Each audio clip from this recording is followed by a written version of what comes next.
Hello everyone, আপনারা কেমন আছেন? আমি ভালো আছি। আজকে আপনাদের সঙ্গে শেয়ার করছি বিট বাটা।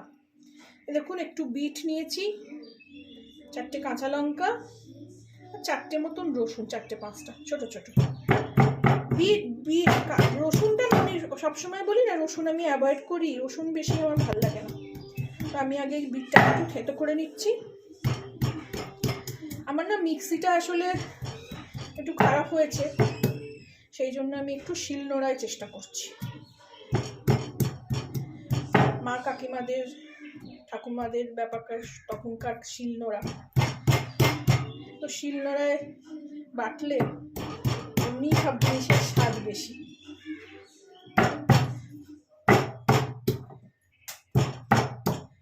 এটাকে আগে একটু থেতো করে নিতে হবে,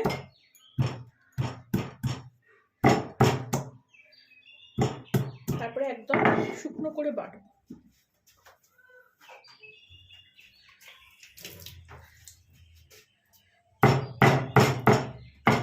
বিট বাটা শুনেছি খুব ভালো খেতে হয়, আমি এটা প্রথমবার ট্রাই করছি তো ভাবলাম আপনাদের সঙ্গেও একটু শেয়ার করি। এটা আপনারা মিক্সিতে বেটে নিলে ইজি হবে। অনেকে আবার একটু ভাপিয়ে নেয়, আমি ভাপাইও নি, একদম কাঁচাই এটাকে বাটছি। এটা একটু থেতো না করে নিলে বাটা যাচ্ছে না। আমি এটাকে বেটে নিয়ে ফেরত আসছি। দেখুন, বেটে নিলাম আমি বিটটাকে, একটু কষ্টই হলো।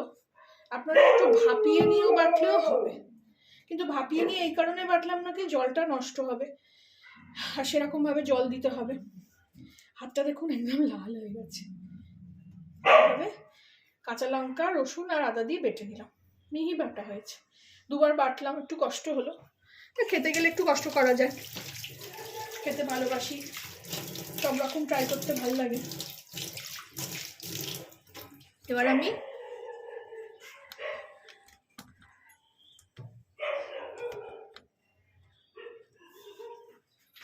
কড়াটা চালিয়ে দিলাম, আগুনটা।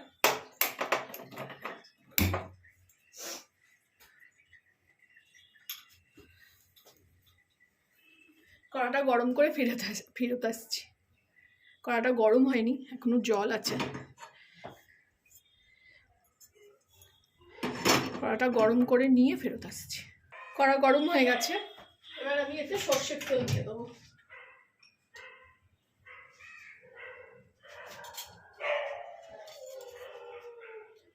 আমি যেভাবে বাটা করি, আর সাধারণত আমি কচু বাটা করি, আমি কপির পাতা বাটা করি, সেইভাবেই আমি আমার নিজের প্রসেসেই, আমি কোথাও দেখিনি, নিজের প্রসেসেই আমি এটা করছি।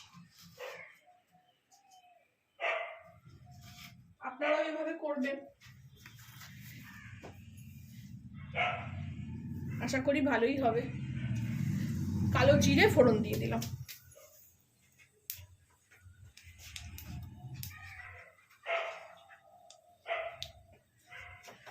কালো জিরে এরমভাবে হাতে একটু এরমভাবে ডলে নিতে হয়, ডলে নিয়ে এই আরেকটু দিলাম, দিয়ে কড়া গরম হয়ে গেছে, তেলও গরম হয়ে গেছে।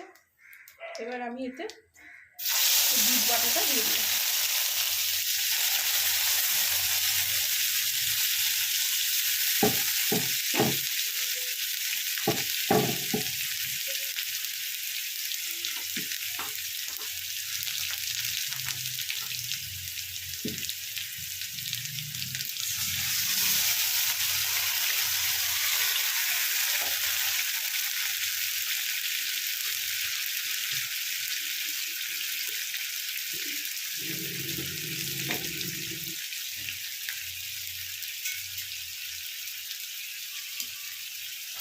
এবার আমি এতে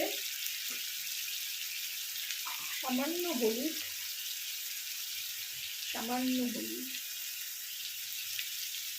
সামান্য কাশ্মীরি লঙ্কা দিয়ে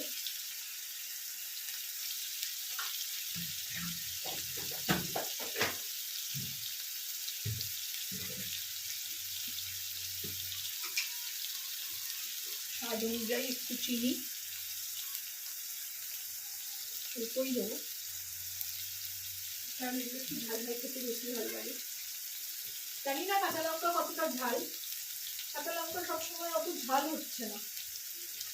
আর স্বাদ মতো নুন দিয়ে দেবো। আপনারা না এটাকে একটু ভাপিয়ে নিয়েও করতে পারেন, জলটা একটু জল সেরকম পরিমাণই দেবেন। নুন দিয়ে দিলাম, দিয়ে এটাকে এবার কষাবো ততক্ষণ না তেল ছেড়ে আসছে। এগুলো গরম ভাতে একটুখানি ভালো লাগে।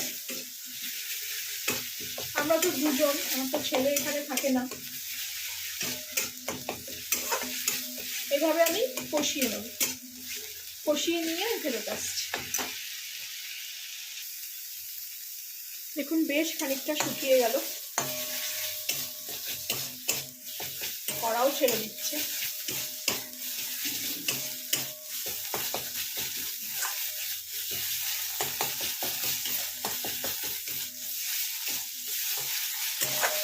খুব খুব সহজেই হয়ে গেল। আচ্ছা, আর তাছাড়া একটু অল্পই আছে তো, বেশি তো নেই, ওই জন্য বেশি টাইমও লাগলো না।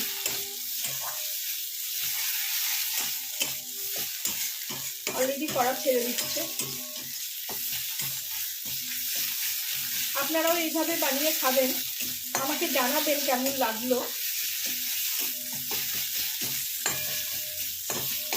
ভালো লাগলে আমার চ্যানেলটাকে একটা লাইক, শেয়ার অ্যান্ড সাবস্ক্রাইব করে নেবেন।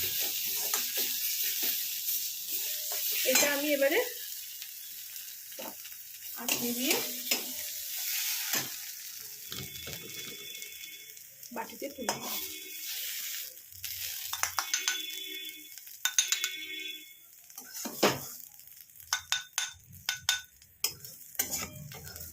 রেডি হয়ে গেল আমাদের বিট বাটা।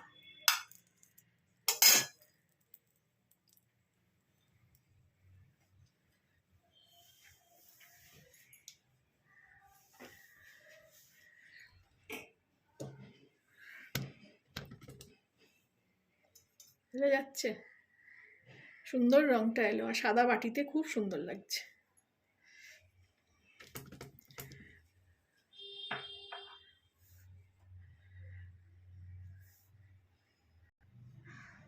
দেখুন সাদা বাটিতে খুব ভালো লাগছে। Thank you for watching.